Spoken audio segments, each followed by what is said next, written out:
आइए अभी हम उज्जैन के अनेक प्रकार के कांडों का सच्चा सच जनता के सामने रखते हैं। तो आइए अब हम चर्चा शुरू करते हैं। सबसे पहले तो सीएम 2028 का है ना, स्वरूप अजो व गरीब किया जा रहा। अब इसको इवेंट बनाया जा रहा। ये आध्यात्मिक मेला नहीं रहेगा, ये इवेंट हो जाएगा। और कैसा इवेंट होगा इसकी अभी कल्पना की जा रही है। हमें तो बड़ा आश्चर्य लग रहा है कि जो आध्यात्मिक पर्व होता है ना, उसको भी इवेंट बनाया जाए। ये हमारी संस्कृति सभ्यता का पराभव है, आध्यात्मिकता का पराभव है। ठीक है, जो है हो रहा है ना, आप कीजिए, करते जाइए करते जाइए करते जाइए, जनता को मूर्ख बनाते जाइए। ठीक है, बनाइए, मतलब जनता मूर्ख बनने वाली नहीं।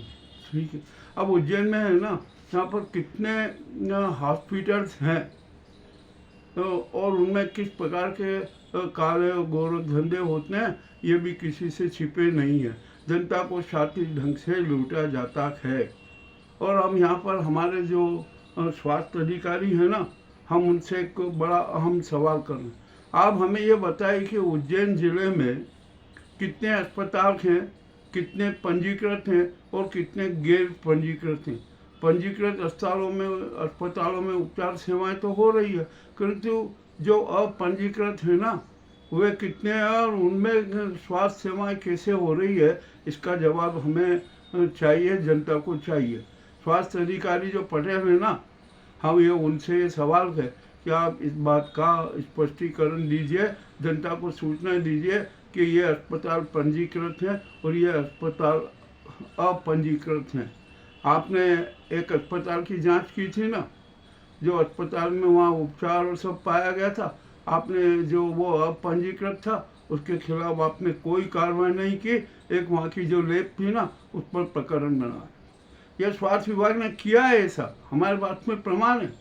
और आपने तो जो सूचनाएं दी ना, आपके द्वारा प्रेषित सूचना के आधार पर हमें समाचार प्रसारित कर रहे हैं कि पंजीकृत अस्पतालों में उपचार सेवाएं जारी है और अनेक प्रकार से वहाँ पर ग्रामीण क्षेत्र के लोगों को गुमराह किया जाता है, उनके साथ ठगी की जाती है। एक अस्पताल का नाम हमारे सामने आया है, सुलक्ष्य अस्पताल।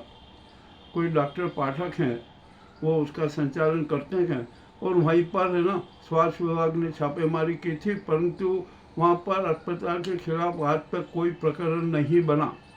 ये भी बहुत स्पष्ट बात है कि अब जो स्वास्थ्य अधिकारी है ना, उनको जवाब तो देना पड़ेगा। हमारे पास में सारे साक्ष्य हैं, कागजात हैं, सब फोटो है, सब कुछ है, हम उनको सार्वजनिक कर रहे हैं। ठीक है, आइए अब यहाँ पर है ना, इस शहर में अनेक प्रकार के नाटक हो रहे हैं। यहाँ पर कितनी अवैध कॉलोनियाँ हैं, खेतों में कॉलोनी कट रही है। अभी EOW ने है ना, चिंतामन जवासर क्षेत्र में जांच की, वहाँ पर फ्रॉड पाया गया। इसी तरह शहर में अनेक स्थानों पर है ना, अवैध कॉलोनियों की भरमार है। आखिरकार क्या हो रहा है, कैसे जनता को लूटा जा रहा है, कैसे गलत ढंग से प्रचार किया जाकर और जनता की जेब पर डाकेजनी की जाए। चलिए, ये भी सारा जो हो गया।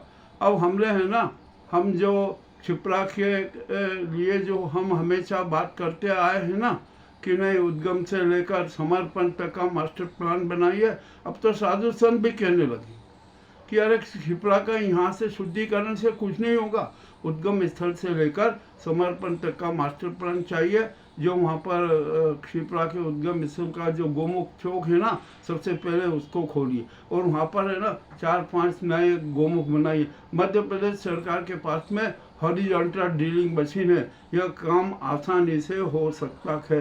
और क्षिप्रा की जो घाटी है ना, उसकी लंबाई 119 किलोमीटर है। कितने गंदे नाले मिल रहे हैं, कितनी जगह अतिक्रमण है, सड़कें बनी है और मकान तक बन गए हैं। उन सब का अतिक्रमण को हटाकर क्षिप्रा घाटी को पूर्ण रूप से अतिक्रमण से मुक्त कराया जाए, तब ही क्षिप्रा प्रवाहमान हो सकेगी।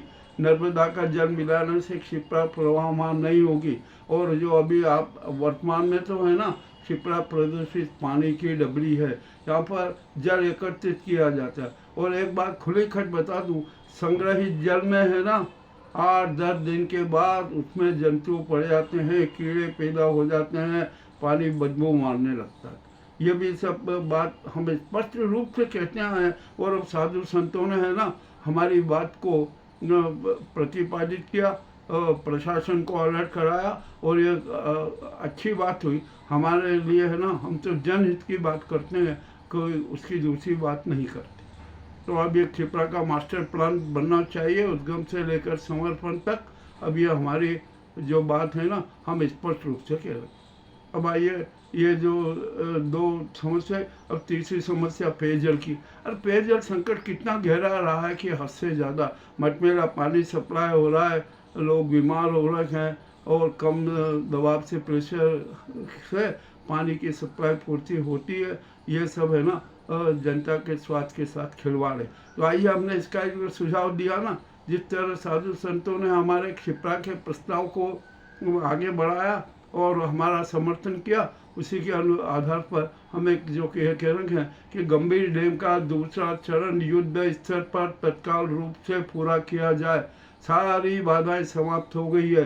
केंद्र सरकार, राज्य सरकार और हमारे यहाँ का स्थानीय प्रशासन मिलकर गंभीर डैम 2 का दूसरा चरण पूर्ण करने की योजना बनाए और उसको मूर्त रूप दे। युद्ध स्तर पर उसका कार्य पूर्ण किया जाए।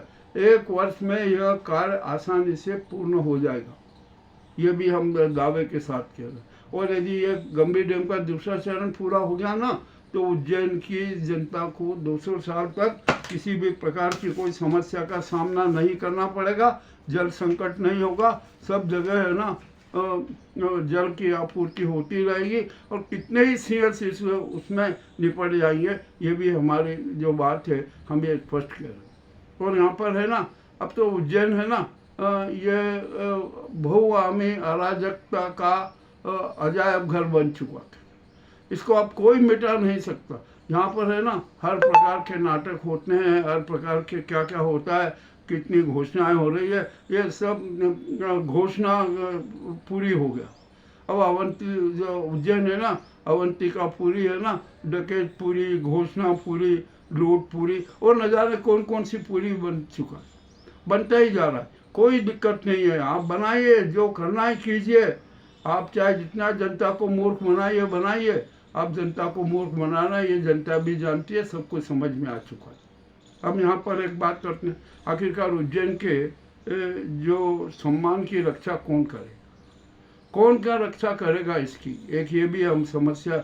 यहाँ पर अनेक प्रकार की गैंग है, काले कारनामे हो रहे हैं, और यहाँ पर तो एक विशेष गैंग भी सक्रिय है और जो बड़े बड़े कांड करती है, और उसका सरगना कौन है, इसकी भी खुफिया विभाग को जांच करना चाहिए, मगर खुफिया विभाग नहीं कर सकता, क्योंकि कारण है वो भी दबाव में, उसको वो भी प्रभावित होती है।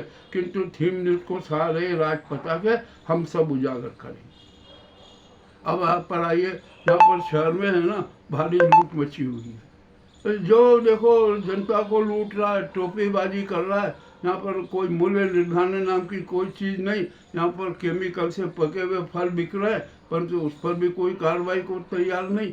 अतिक्रमण हर तरफ फैला हुआ है, सफाई व्यवस्था भी ध्वस्त है, और यहाँ पर जगह जगह कचरा होता है। यानी अवंतिका पूरी है ना, अब ये कचरा पूरी भी बनती जा रही है। आप जिधर देखो उधर कचरा, जिधर देखो उधर कचरा, सारे नदी नाले चौक है सब। उधर नगर निगम है ना, ये तो किसी काम का नहीं है। इसकी आय है ना 10 करोड़, खर्चा 15 करोड़ है, आखिर का 5 करोड़ का जो घाटा हो रहा है ना, ये भी एक बड़ी विचित्र बात। और यहाँ पर है ना 55 करोड़ की पहले से ही देनदारी है। ठीक है, होगा ये हुआ। और हमारा एक सुझाव है कि यदि नगर निगम है ना लाभ में नहीं चल सकता, ठीक ढंग से काम नहीं कर सकता ना, तो इसको ठेका पर दे दीजिए। पूरा नगर निगम को ठेका पर दे दीजिए। और हम यह खुला ऑफर दे रहे हैं कि थीम न्यूज को आप ये नगर निगम का ठेका दे दीजिए, हम है ना नगर निगम को मुनाफे में लाकर बता देंगे। ये सारे कामकाज होंगे, किंतु यहाँ पर कोई करने को तैयार नहीं। आइए अब हम यहाँ पर और बात करते हैं। अनेक प्रकार के कांडों का हमें संज्ञान है, हम सबके पोल खोलेंगे, हम सबके राज उजागर करेंगे, किसी से हमें डर नहीं लगता, हम सब कुछ कर देंगे। अब यहाँ पर सवाल होता है कि आप करोगे कैसे, क्योंकि हम जानते हैं कि हम तो खुद गद्दारों के बीच में घिरे हुए हैं, गद्दारों के घाव सहन कर रहे हैं और करते ही रहेंगे, और वो घाव है ना नासूर बन गए हैं, उनका दर्द भी सहन करते रहेंगे, किंतु हम हिम्मत हारने वाले नहीं हैं। हम है ना सारे राज उजागर करेंगे, चाहे वो कोई भी हो, कितना भी सक्षम हो, हम उससे सामना करने के लिए तैयार हैं। ईश्वर ने हमें इतनी शक्ति दी है। अब यहाँ पर होगा ना कि हम यहाँ पर जो मीडिया के बारे में कहें ना, हम मीडिया में विश्वास नहीं करते। यहाँ के मीडिया की क्या हालत है हमें पता है, कितनी गैंग सक्रिय, कहाँ कहाँ धनखोरी होती है, किस प्रकार के कार्य किए जाते हैं, हमें उसकी भी चिंता नहीं है। हम तो चाहते हैं हम गद्दारों से निपट लेंगे, हर तरीके से निपट लेंगे। हर गद्दार है ना अपने आप में मर जाएगा, हमें उसको मारने की जरूरत नहीं पड़ेगी, और दैविक शक्ति और ईश्वरी शक्ति है ना उसे खुद ब खुद समाप्त कर देगी। तो आइए, अब 27 जून को है ना रथ यात्रा होगी, रथ यात्रा का जश्न मनेगा। तो उसी दिन से हम है ना साप्ताहिक थीम का रथ यात्रा निकालेंगे, समाज यात्रा निकलेगी और बड़े भव्यता से निकलेगी।